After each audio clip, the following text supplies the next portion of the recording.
আসসালামু আলাইকুম। আপনি কি জানেন, দয়াল নবীজির প্রেমে কেবল মানুষ নয়, একটি মৃত শুকনো গাছও অঝরে কেঁদেছিল। অবিশ্বাস্য মনে হলো এটি ছিল এক অমর ভালোবাসার গল্প। চলুন গল্পটি শোনা যাক। মসজিদে নববীতে একটি শুকনো খেজুর গাছের কাণ্ডে হেলান দিয়ে নবীজি খুতবা দিতেন।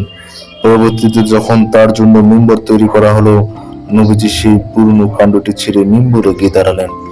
সাথে সাথে সেই শুকনো গাছটি থেকে একটি ছোট বাচ্চার মতো উচ্চস্বরে কান্নার আওয়াজ আসতে শুরু করলো।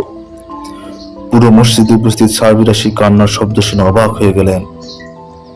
দয়াল নবীজি মিম্বর থেকে নেমে এসে সেই শুকনো গাছটিকে জড়িয়ে ধরলেন। নবীজির হাতের ছোঁয়ায় গাছটি শান্ত হলো। সুবহানাল্লাহ। যেখানে একটি শুকনো গাছও নবীজির বিরহ সহ্য করতে পারেনি, সেখানে আমাদের ভালোবাসা আজ কোথায়? আল্লাহ আমাদের নবীজির প্রকৃত প্রেমিক হিসেবে কবুল করুক, আমিন।